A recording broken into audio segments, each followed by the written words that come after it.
अभिनंदन, आभार, नमस्कार। मेरा नाम है आशुतोष त्रिपाठी और आप देख रहे हैं हिंदी शोभा अकादमी। यूजीसी नेट और हायर में लगी प्रेमचंद की कहानी दुनिया का सबसे अनमोल रत्न, सबसे पे फोकस कीजिएगा, अनमोल रत्न पे केवल नहीं, तो दुनिया का सबसे अनमोल रत्न। आइए हम उसका अध्ययन करते हैं। और ये यूजीसी नेट और हायर दोनों में लगा है, यूपीएचईएससी के सहायक आचार्य में और यूजीसी नेट में, जिसका हम लोग फर्स्ट रिवीजन में अध्ययन किए थे, लेकिन एक बार विस्तृत गहनता के साथ देखते हैं। तो सबसे पहले हम प्रेमचंद जी के जीवन परिचय से शुरू करते हैं, उसके बाद पूरी कहानी के सभी अंगों को देखते हुए आगे बढ़ते हैं।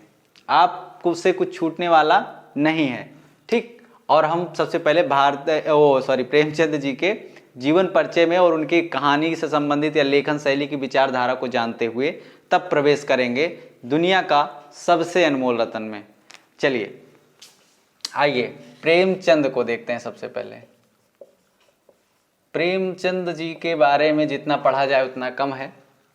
तो इनका जन्म 31 जुलाई, कब? 31 जुलाई को, और वर्ष था 1880, ठीक। इसी समय होता है। और कहाँ होता है? जन्म स्थान अलग लिख लेते हैं। तो जन्म स्थान लमही, वहीं से थोड़ी दूर पे है, बनारस शहर से। लमही बनारस में होता है, ठीक। अब ये बात हम जान गए कि 31 जुलाई 1880 को जन्म हुआ लमही बनारस में। किसका? प्रेमचंद का। अब हम देखते हैं, निधन ही देख लेते हैं इसी समय। तो निधन इनका कब होता है? 8 अक्टूबर, 8 अक्टूबर, अभी अभी बीता है इसी महीने, 8 अक्टूबर 1936, ठीक। कब हुआ? 8 अक्टूबर 1936 में निधन हुआ। और इनके पिता का जो नाम था वो था अजायब राय। पिता का क्या नाम था? अजायब राय।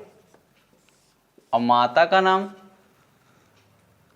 तो माता का नाम था आनंदी देवी, ठीक। आनंदी और देवी।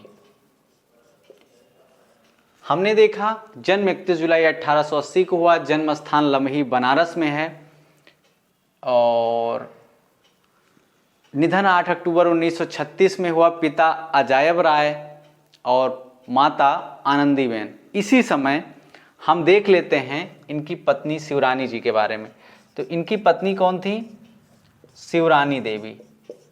शिवरानी देवी यूपीएचईएससी और यूजीसी नेट दोनों में इनकी एक रचना लगी है जीवनी, और उसका नाम है प्रेमचंद घर में, ठीक। पढ़नी चाहिए, बहुत अच्छी है, मैंने तो पढ़ा, और उसमें जो है बहुत सारी चीज़ें प्रेमचंद जी के बारे में मिली, ठीक। तो आइए हम देख लिए। जन्म 31 जुलाई 1880 में, जन्म स्थान लमही बनारस में हुआ। निधन 8 अक्टूबर 1936 में। पिता अजायब राय, माता आनंदी देवी और पत्नी शिवरानी देवी, ठीक है। अब हम देखते हैं इनके उपनाम के बारे में, ठीक।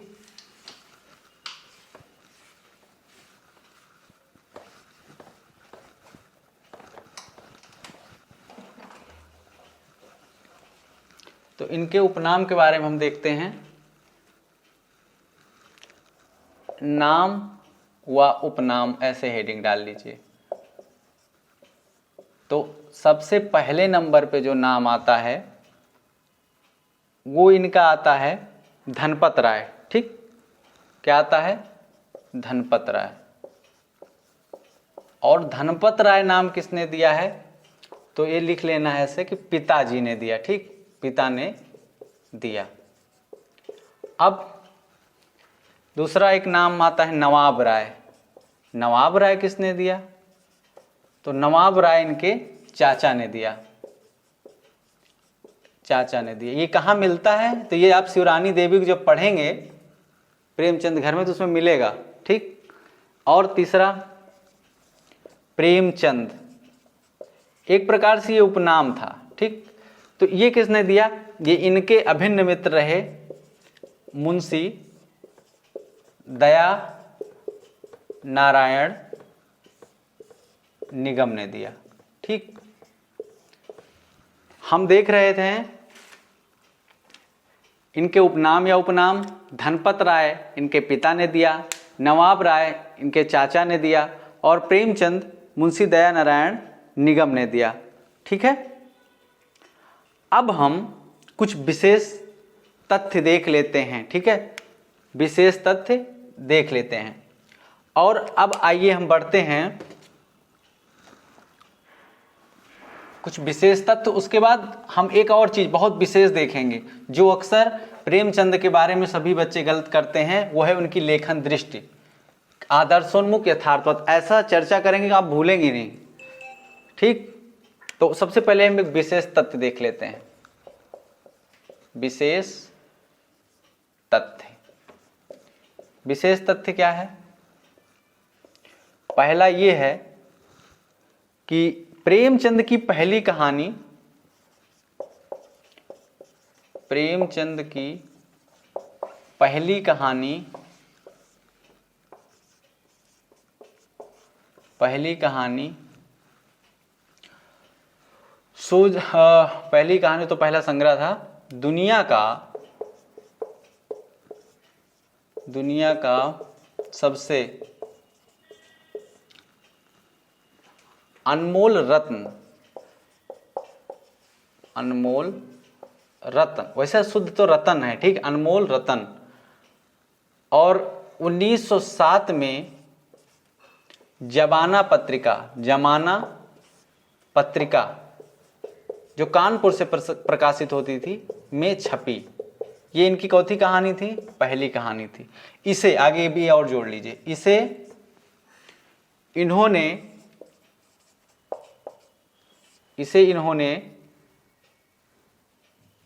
नवाब राय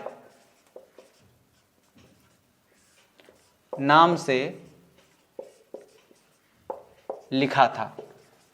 ठीक, इतना तो आप समझ गए होंगे। प्रेमचंद की पहली कहानी दुनिया का सबसे अनमोल रत्न है, जिसका अध्ययन हम आगे करने वाले हैं। 1907 में आई, जमाना पत्रिका में छपी और इसे नवाब राय के नाम से लिखा गया। ठीक, बहुत महत्वपूर्ण, इसमें कई बातें हैं। दुनिया का सबसे अनमोल रत्न क्या है? पहली कहानी है, 1907 में आई, जमाना पत्रिका में छपी, नवाब राय के नाम से लिखी गई। यानी 1 2 3 4 तथ्य हैं इसमें छिपे हुए एक ही पंक्ति में। आगे अगला हम देखते हैं कि प्रेमचंद की पहली हिंदी कहानी, प्रेमचंद की पहली हिंदी कहानी सरस्वती पत्रिका में, सरस्वती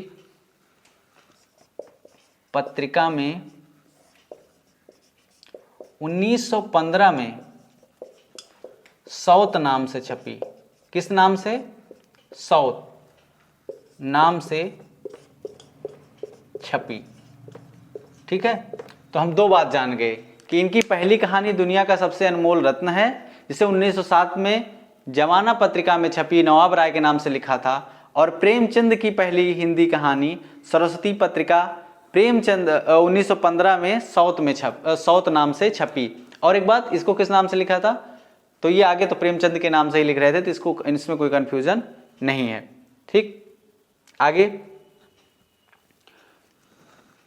एक और बात,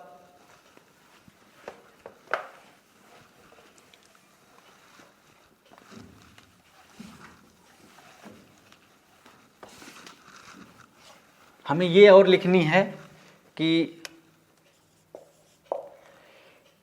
प्रेमचंद के नाम से इनकी पहली कहानी, प्रेमचंद के नाम से इनकी पहली कहानी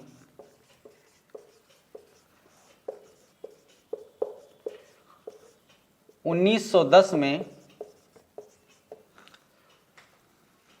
बड़े घर की बेटी, ठीक, बड़े घर की बेटी नाम से लिखी। तो हमने ये देखा प्रेमचंद के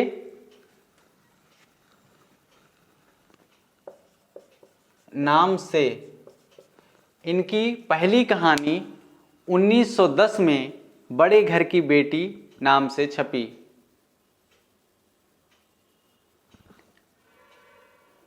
ठीक, यहां दो नाम से शब्द प्रयोग, एक बड़े घर की बेटी नाम और एक प्रेमचंद के नाम। तो कहने का मतलब ये प्रेमचंद की जो इनके नाम से पहले नवाब राय के नाम से लिखते थे, जब जब्त हो गया सरकार ने रोक लगा दी, नवाब राय के नाम से नहीं लिख सकते थे, तो उन्हें मुंशी दया नारायण निगम ने इन्हें सजेस्ट किया, सलाह दी कि मित्र अब आप प्रेमचंद के नाम से लिखो। तो ये फिर नवाब राय के बाद प्रेमचंद के नाम से लिखने लगे और फिर आगे प्रेमचंद के नाम से लिखते रहे और फिर प्रेमचंद तो अमर हो गए, नाम ही अमर हो गया। तो ये अगला हम देखते हैं कि प्रेमचंद का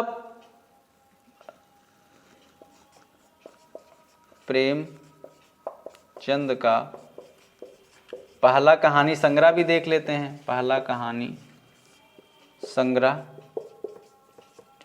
सोजे वतन के नाम से, सोजे वतन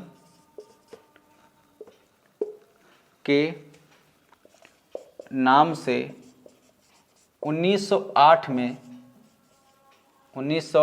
में छपा।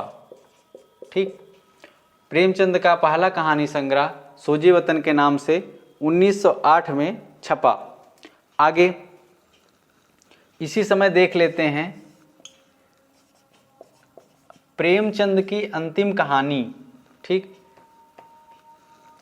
तो प्रेमचंद की अंतिम कहानी 1936 में कफन नाम से छपी। कफन नाम से छपी। ठीक, तो हमने देखा विशेष तथ्य में कि दो देख चुके हैं कि पहली कहानी इनकी दुनिया का सबसे अनमोल रत्न है। ठीक, और पहली हिंदी कहानी 1915 में आई। उसके बाद इनकी प्रेमचंद के नाम से इनकी पहली कहानी 1910 में आई, बड़े घर की बेटी है। ठीक, और प्रेमचंद का पहला कहानी संग्रह सोजे वतन है जो 1908 में प्रकाशित हुआ। प्रेमचंद की अंतिम कहानी 1936 में आई, कफन है। ठीक, तो ये हम देख रहे थे इनके बारे में विशेष तथ्य। अब हम बढ़ रहे हैं इनके कहानी विचारधारा दृष्टि की तरफ। ठीक है, तो इनकी क्या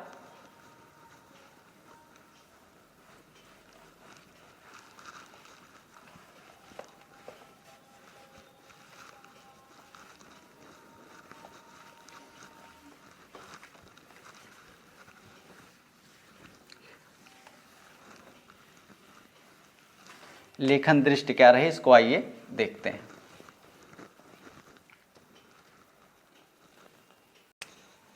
कि प्रेमचंद की, यहाँ हेडिंग डालिए कहानी यात्रा कैसी रही इनकी। देखो, इसको दो भागों में बांट सकते हैं। कैसे?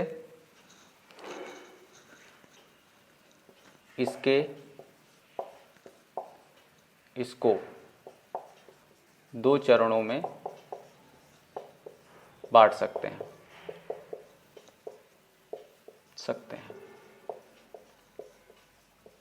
ठीक, प्रथम चरण, हेडिंग प्रथम चरण। और प्रथम चरण में हम 1907 से 1925 तक का समय ले सकते हैं। ये जो प्रथम चरण था इसमें 1907 से 1925 तक का समय आता है। अच्छा, इसमें था क्या? इसमें आदर्शोन्मुख यथार्थवाद की दृष्टि रही। इसके अंतर्गत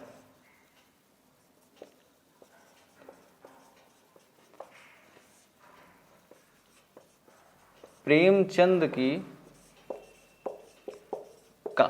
लेखन दृष्टि ही लिखिए, प्रेमचंद लिखने के लिए मशहूर हैं। तो प्रेमचंद की दृष्टि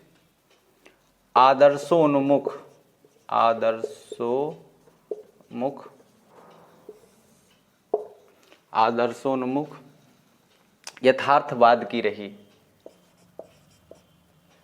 आदर्शोन्मुख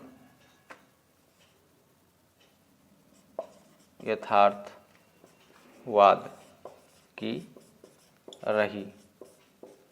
ठीक, जैसे इसमें सबसे बड़ी समझने की ये ज़रूरत है कि जैसे यहाँ लिख लीजिए रही। ठीक, जैसे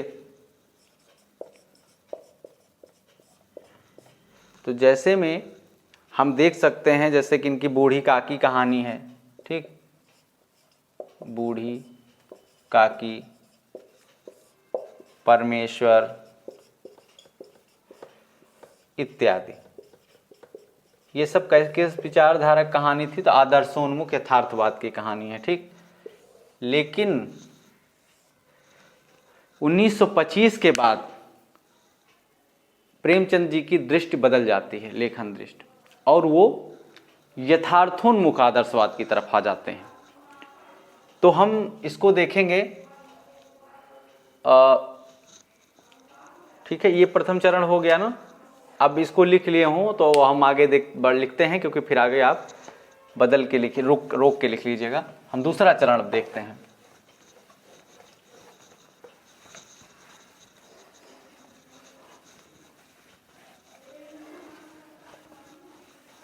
ठीक, तो हम देखते हैं दूसरे नंबर पे दूसरा चरण। ठीक, इसके अंतर्गत हम 1925 से 1936 तक का समय है, क्योंकि 36 के बाद उनका देहांत हो जाता है। तो 1925 से 1936 तक का समय रखते हैं द्वितीय चरण में। और इसमें क्या है, इसके अंतर्गत, ठीक, इसके अंतर्गत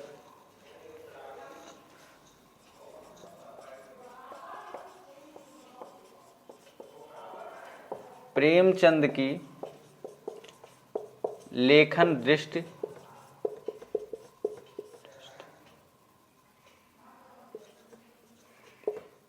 इसके अंतर्गत प्रेमचंद की लेखन दृष्टि आगे लिख लेते हैं अगले पेज पे, यहाँ यथार्थोन्मुख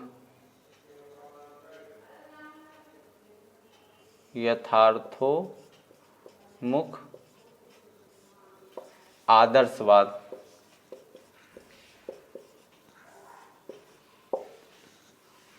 रहता है।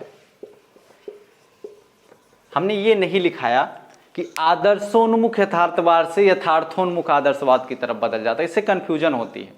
सीधा हमें 1907 से 1925 का जो समय है उसे आदर्शोन्मुख यथार्थवाद याद रखना है, और 1925 से 1936 का समय यथार्थोन्मुख आदर्शवाद की तरफ आना है। ठीक, तो ये समझने की जरूरत है। तो हम देख रहे थे प्रेमचंद जी की कहानी की जो एक विचारधारा रही, यात्रा रही है, उसके दो चरण बांट के। अच्छा, इसके उदाहरण क्या हो सकते हैं? तो जैसे इसमें हम देख सकते हैं कफन, ठीक, पूस की रात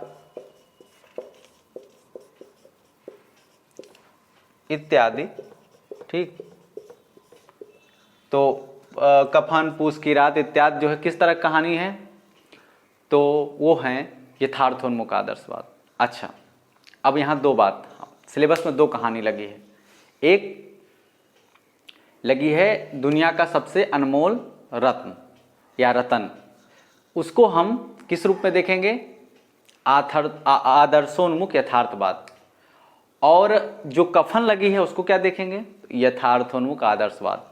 यानी दो विचारधाराओं में दो कहानी लगी है। पहली आदर्शोन्मुख यथार्थवाद में दुनिया का सबसे अनमोल रतन, और यथार्थोन्मुख आदर्शवाद में कफन।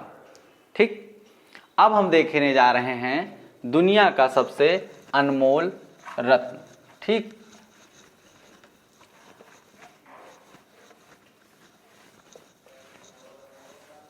हम आशा करते हैं कि आपको समझ में आ रहा होगा, और यदि ना समझ में आए तो आप हमें नीचे कमेंट कर सकते हैं और बता सकते हैं। ठीक, तो हम देखने जा रहे हैं कहानी।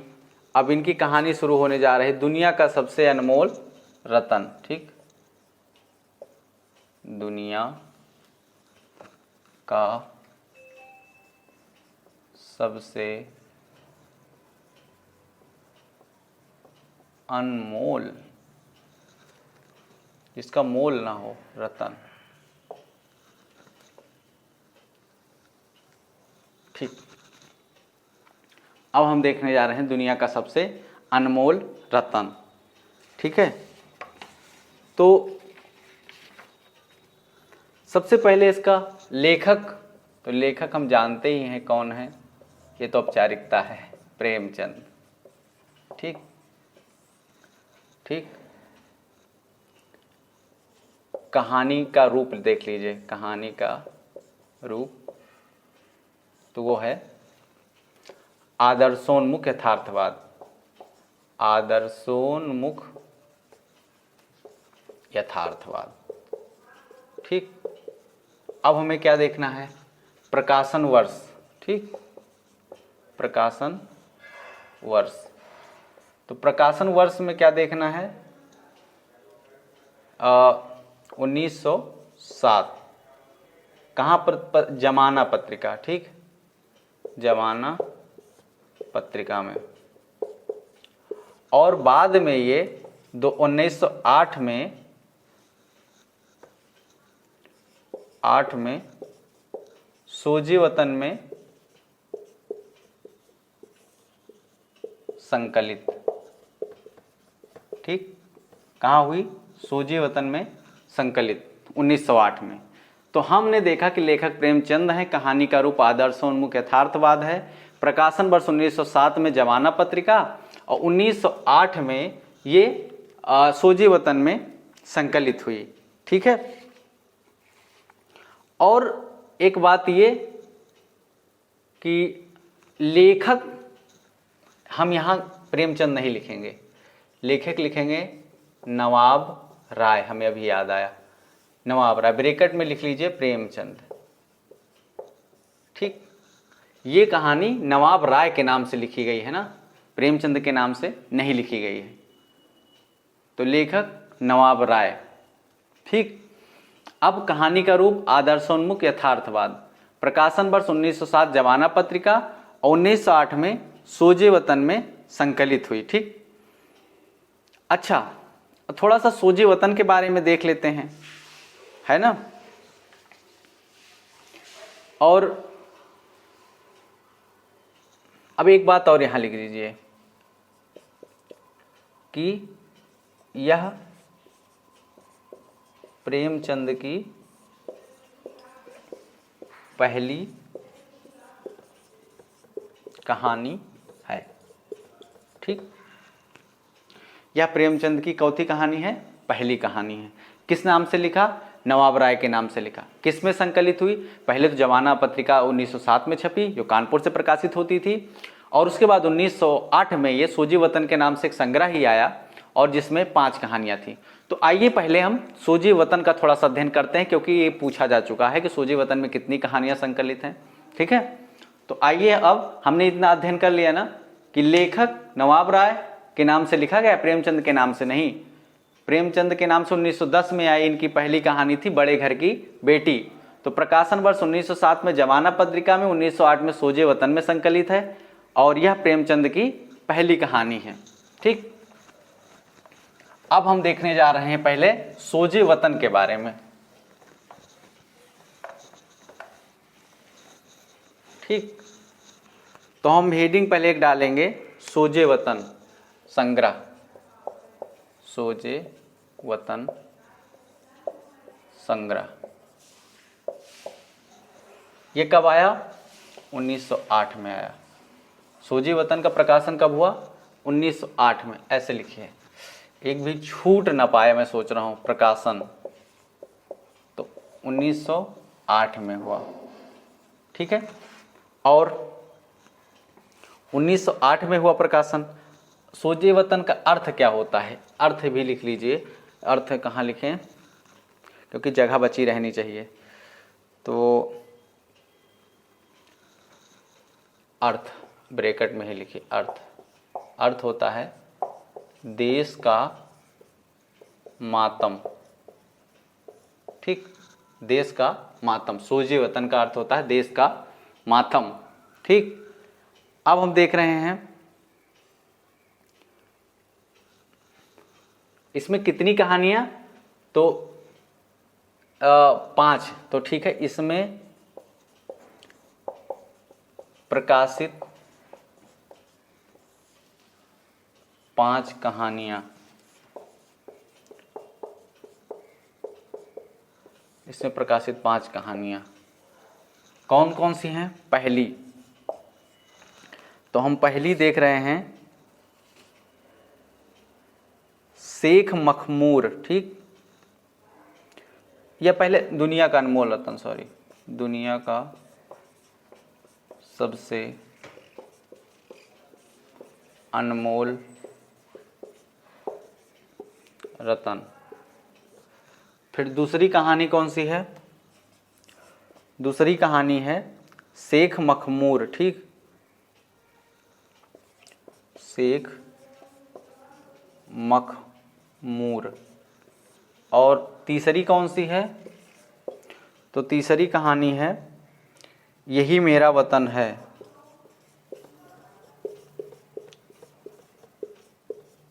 यही मेरा वतन है। ठीक, और चौथी कहानी कौन सी है? तो चौथी कहानी इनकी है शोक का पुरस्कार। शोक का पुरस्कार। ठीक, शोक का पुरस्कार। और पांचवी कहानी कौन सी है? तो इनका सांसारिक प्रेम। सांसारिक प्रेम। ठीक, सांसारिक प्रेम। और एक बात यहाँ लिख लीजिए कि सभी कहानियाँ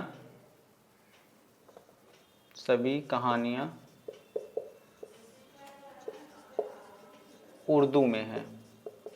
ठीक, सभी कहानियाँ किस में हैं? उर्दू में हैं। तो हम सोजे वतन के बारे में देख रहे हैं। इसका अर्थ होता है देश का मातम। ठीक, सोजे वतन का क्या अर्थ होता है? देश का मातम। और प्रकाशन वर्ष 1908 में ये प्रकाशन आता है। कहानी 7 में आती है, लेकिन प्रकाशन 1908 में। सभी कहानियाँ उर्दू में हैं। ठीक, इसमें प्रकाशित 5 कहानियाँ कौन कौन सी हैं? दुनिया का सबसे अनमोल रतन, शेख मखमूर, यही मेरा वतन, और शोक का पुरस्कार, सांसारिक प्रेम। ये कहानी क्या की जाती कि अंग्रेजों द्वारा जब्त कर ली जाती है।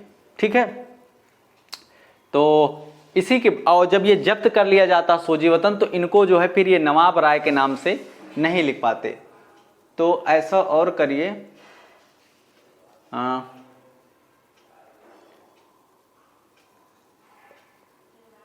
ऐसा यहाँ हेडिंग डालिए, एक मतलब लिखिए कि इस संग्रह की सभी कहानियों को नवाब राय के नाम से लिखा गया है। ठीक, तो इस संग्रह की सभी कहानियां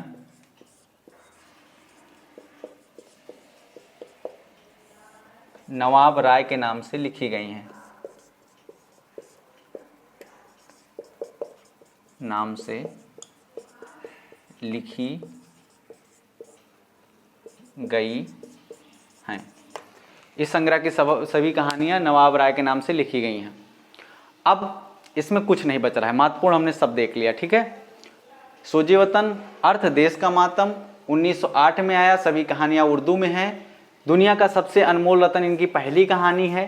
शेख मखमूर इनकी दूसरी कहानी यही मेरा वतन है, तीसरी कहानी शोक का पुरस्कार, चौथी कहानी, पांचवी सांसारिक प्रेम, और इसे अंग्रेजों द्वारा जब्त कर लिया जाता है। ऐसे यहां भी लिख लीजिए कि अंग्रेजों द्वारा जब्त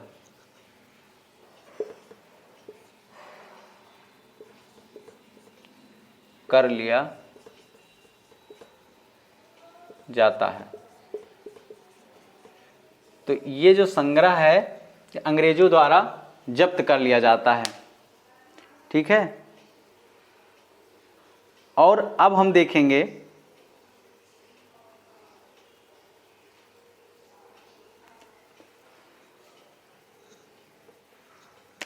जब्त कर लिया जाता है, ठीक।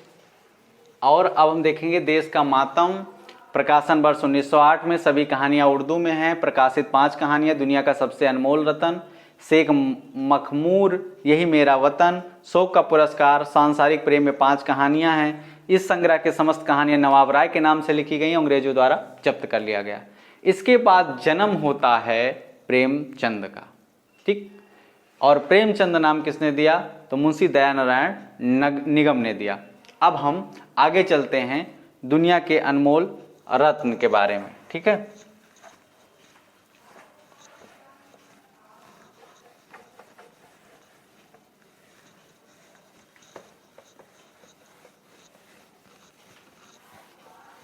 तो सबसे पहले कहानी की चर्चा कर लेते हैं, ठीक है, तब चीजें समझ में आएंगी।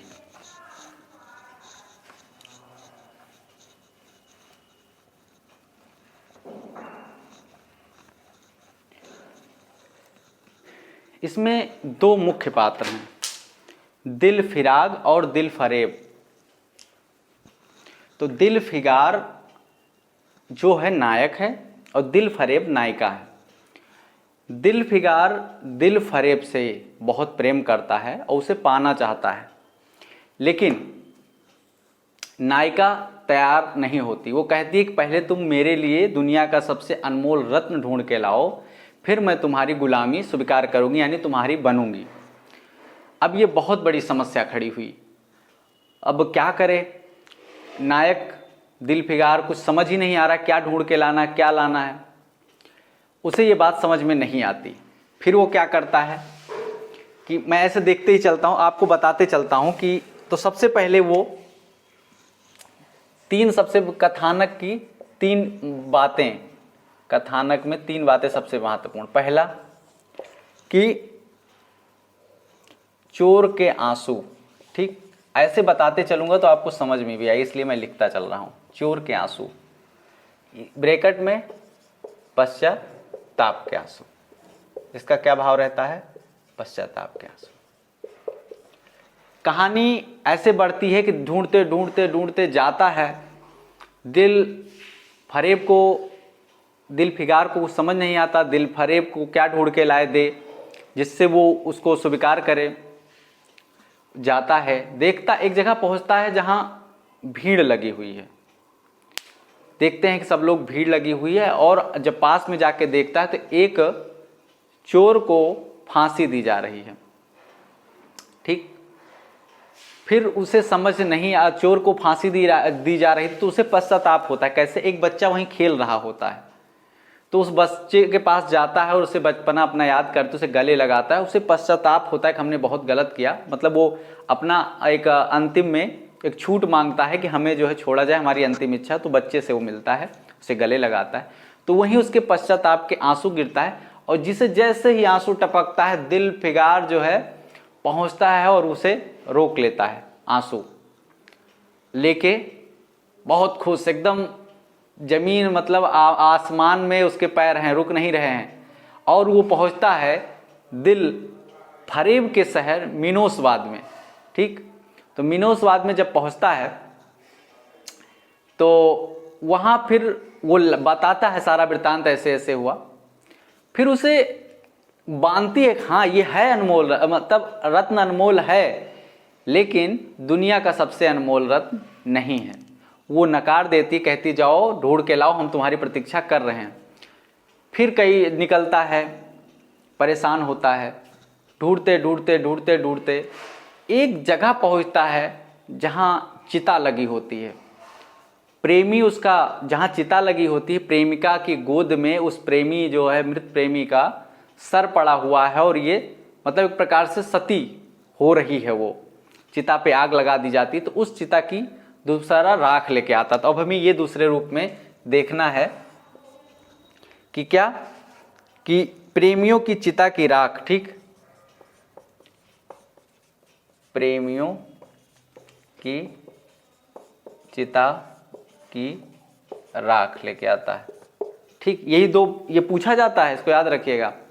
तो प्रेमियों की चिता की राख, ठीक।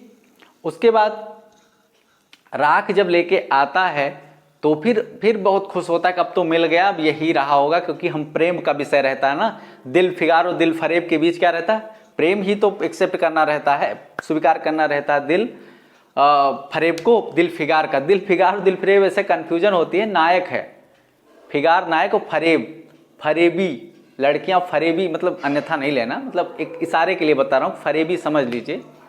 तो फरेब रहती है नायिका और दिल फिगार रहता है नायक।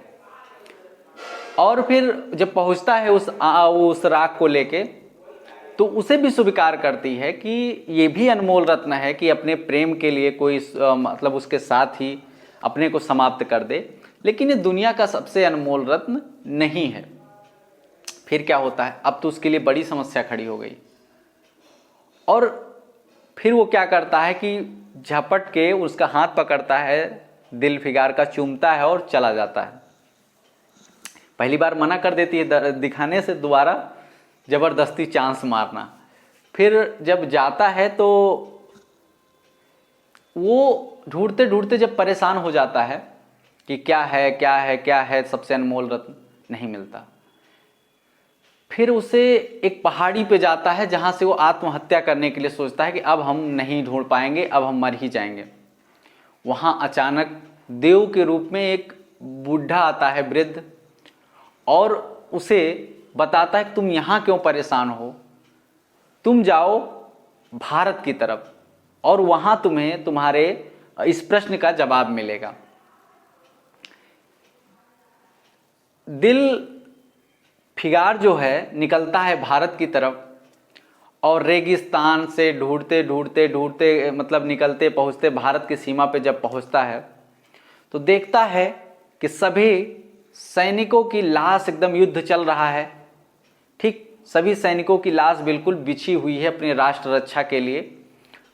और उसमें से एक सैनिक के पास जाता है जो मतलब बिल्कुल मरणासन्न है, खून बिल्कुल बह रहा है, लग रहा है। उसके पास जब वो पहुंचता है नायक दिल फिगार, तो वो फिर चैतन्य हो जाता है, बिल्कुल तलवार लिए बंदूक लिए खड़ा, और लगता है कभी मार देगा। तो बताता है कि हम मुसाफिर हैं, हम कोई सैनिक नहीं हैं।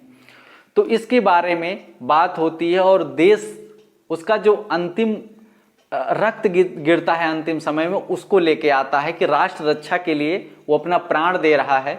और वो मतलब उसकी बहुत लंबी वार्तालाप है। तो कुल मिला के उस जो वीर शहीद होता है उसका लेके आता है कि अब तो यही है, क्योंकि राष्ट्र रक्षा से बड़ा प्रेम भी नहीं है और कोई भी पश्चाताप नहीं। राष्ट्र प्रेम सर्वोपरि है इसमें दिखाया गया है, ठीक। तो वो लेके आता है और जब लेके आता है तो पहुंचता है किसके पास? दिल फरेब के पास। फिगार मत बोल दीजिएगा, दिल फरेब। दिल फरेब के पास जब पहुंचता है तो संदेश भिजवाता है कि दिल फिगार आए हैं और आपके अंतिम जो उसका सबसे अनमोल रतन है उसे लेकर आए हैं। जब सबसे अनमोल रतन लेके पहुंचते हैं तो वो जब उसके पास आती है, क्या कहते हैं, मतलब दिल फिगार के पास आता है और उसे देता है हाथ में सबसे अनमोल रत्न और सारा वृत्तांत बताता है, तो वो प्रसन्न हो जाती है। और क्या फिर तीसरा क्या हो गया यहाँ, और फिर बताती है कि हाँ दुनिया से यही अनमोल रत्न है। फिर वो अपनी एक मंजूसा से, अलमारी से किताब मंगवाता है जिसमें लिखा रहता है कि दुनिया का सबसे अनमोल रत्न वीर शहीद का जो है अंतिम कतरा है खून का। तो यही अंतिम जो इसका तीसरा जो भाग है, इस कहानी का तीसरा महत्वपूर्ण पहलू वो है वीर सिपाही के खून के आखिरी कतरा या आखिरी बूंद। तो वीर, ठीक, वीर सिपाही के खून की आखिरी बूंद। ठीक, तो यही जो आखिरी बूंद है यही दुनिया का सबसे अनमोल रत्न है। ठीक, तो आगे लिख लीजिए, यही दुनिया का सबसे अनमोल रत्न है। ठीक, रत्न ही लिखा है तो अनमोल रत्न है। ठीक, वीर सिपाही के खून का आखिरी बूंद, तीनों को माना है। पहले नंबर पे इसको माना है। अच्छा, ये क्रम ही लिख लीजिए कि अच्छा बाद में जो इसको क्रम किस रूप में माना गया है, तो उसको पहले रूप में वीर, ये जो वीर सिपाही खून का आखिरी बूंद, इसको पहले नंबर पे रखा गया है। प्रेमियों की चिता को दूसरे नंबर पे और इसको तीसरे नंबर पे। चोर का आखिरी, चोर के आंसू, इसका नाम काला चोर रहता है। ठीक, और तो अब हम देखते हैं पात्र। कथानक तो हमें लगता है कि आपको पूर्णतः समझ में आ गया होगा। ठीक, तो अब वर्ण विषय क्या रहा इसका, फिर इस प्रकार से हम समझ सकते हैं कि दिल फिगार और दिल फरेब की प्रेम के माध्यम से जो देश के लिए जवान शहीद होते हैं उनका वर्णन किया गया है और इसमें देश प्रेम को सर्वोपरि बताया गया है। इसीलिए इसे जो अंग्रेज सरकार जब्त कर लेती है। ठीक, तो आइए अब हम कथानक समझ गए और अब हम देखते हैं पात्र। सबसे पहले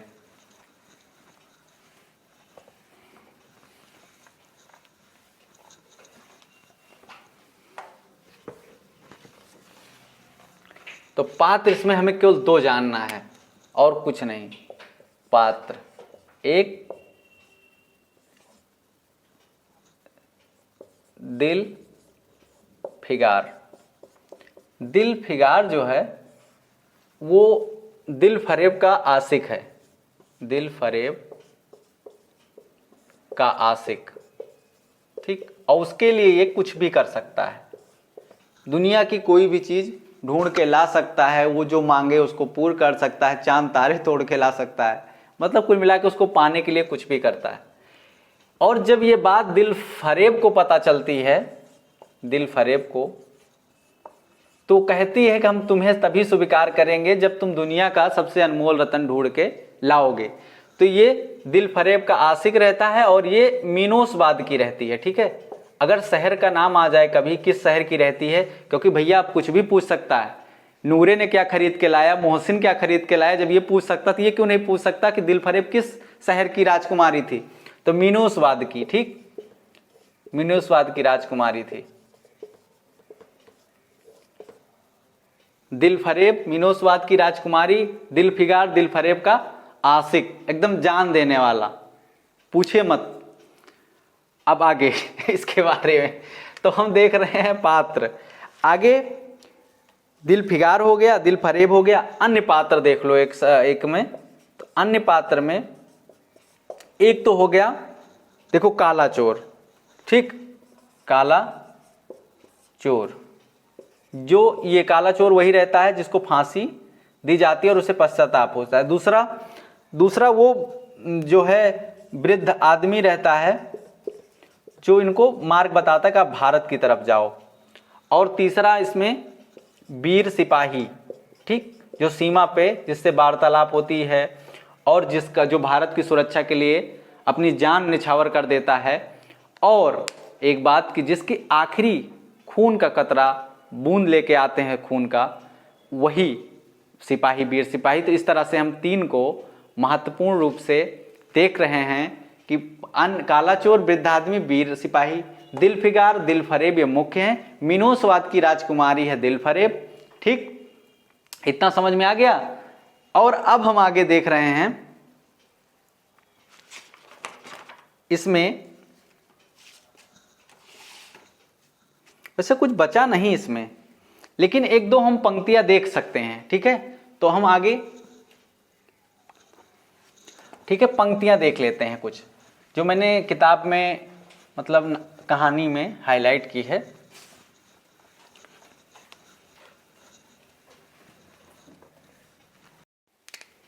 तो हम देख रहे हैं कहानी की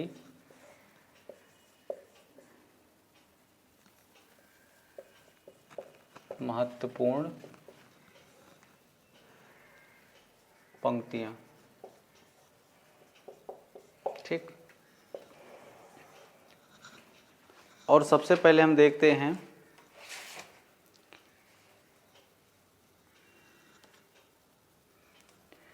कि दिल फरेब ने उससे कहा था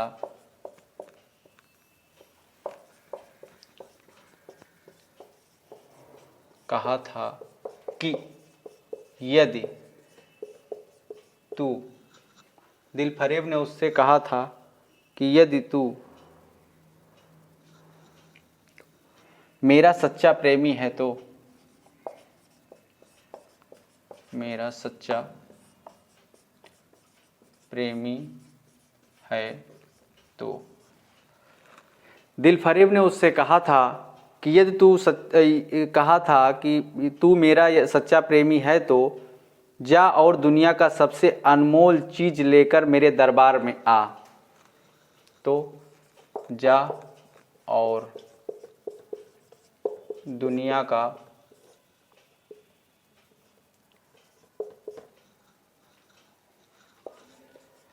सबसे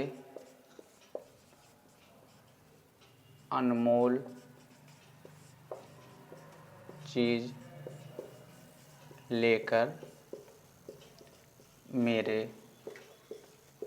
दरबार में आ। ठीक, एक तो ये हो गया।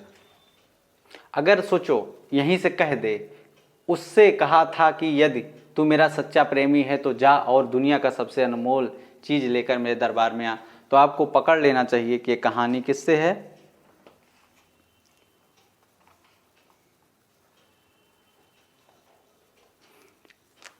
अगला देखिए कि वह बरसों वीरानों, वह बरसों वीरानों, वह बरसों वीरानों और आबादियों की खाक छानता रहा।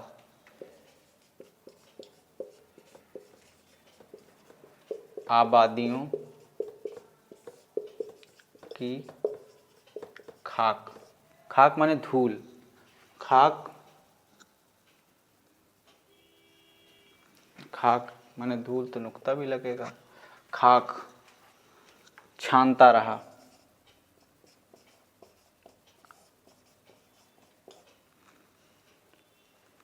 छानता फिरा, छानता फिरा,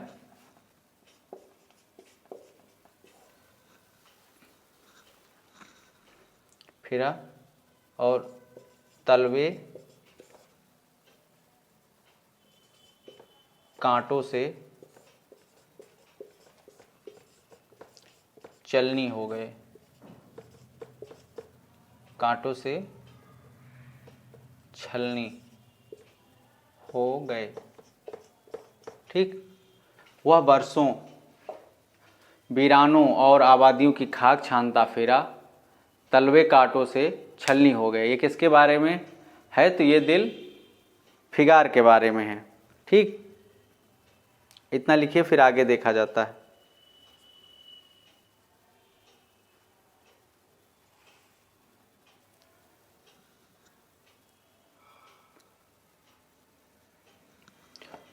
हमने चर्चा की कि दिल फरेब का जो, दिल फिगार का जो, दिल फरेब का जो शहर था मिनोसबाद, तो उसमें इसको भी याद रखना है कि उसके शहर का नाम क्या था? मिनोसबाद था। ठीक है, और दिल फिगार अपनी निष्ठुर प्रेमिका की इस कठोरता पर आंसू बहाता रहा। दिल फिगार, तीसरा, दिल फिगार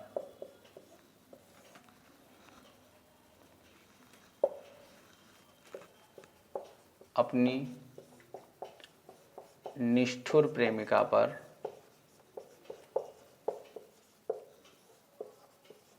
दिलफिगार अपनी निष्ठुर प्रेमिका की इस कठोरता पर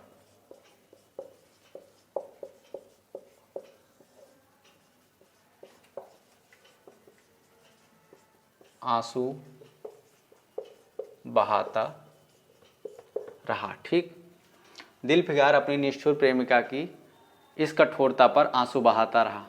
और अगला हम देखते हैं,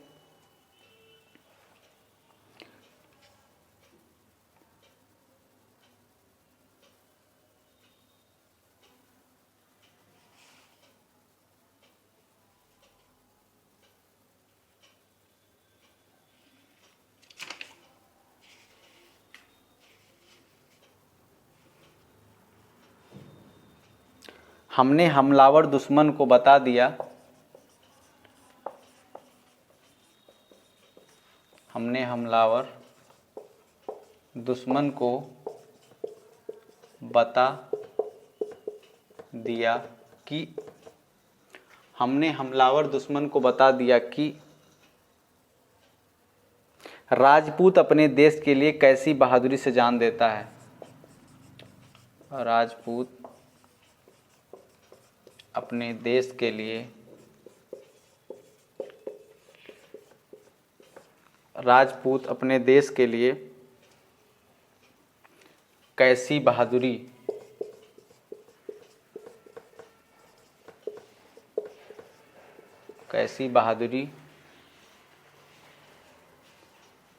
से जान देता है। ठीक, से जान देता है। और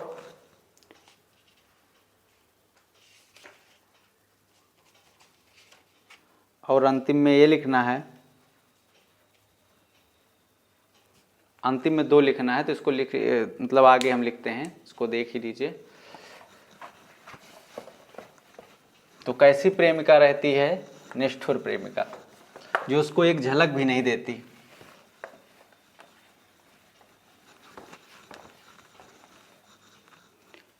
तो हम देख रहे हैं एक और कि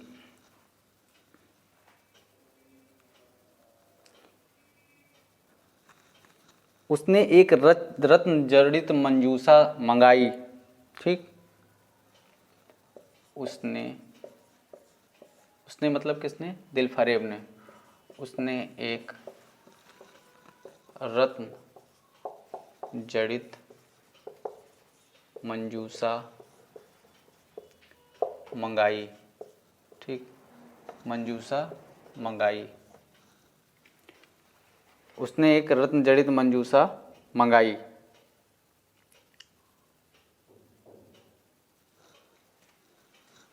उसने एक रत्न जड़ित मंजूषा मंगाई। और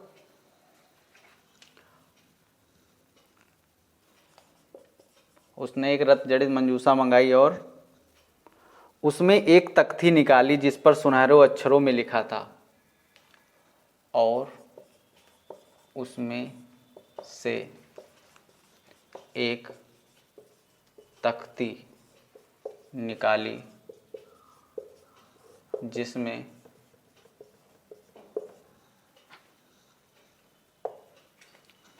सुनहरे अक्षरों में लिखा था,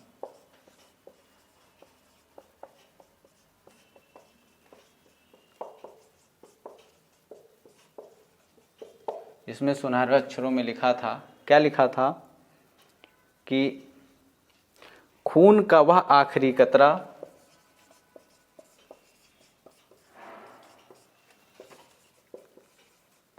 खून का वह आखिरी कतरा खून का वह आखिरी कतरा जो वतन की हिफाजत में गिरे,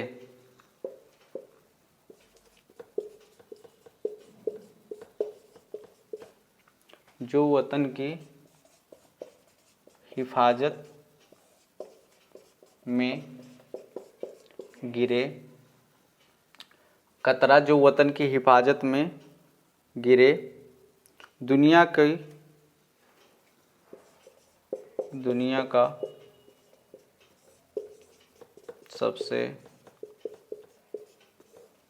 का सबसे अनमोल चीज है, रतन नहीं, चीज है। ठीक, तो यही रहता है कि उसने एक रत्न जड़ित मंजूषा मंगाई दिल फरेब ने, और उसमें से एक तख्ती निकाली जिसमें सुनहरे अक्षरों में लिखा था कि खून का वह आखिरी कतरा जो वतन की हिफाजत में गिरे, दुनिया का सबसे अनमोल चीज है। ठीक है, तो यहीं पे ये कहानी समाप्त होती है। फिर आगे हम देखेंगे जो है अगली कहानी कफन। ठीक है, धन्यवाद।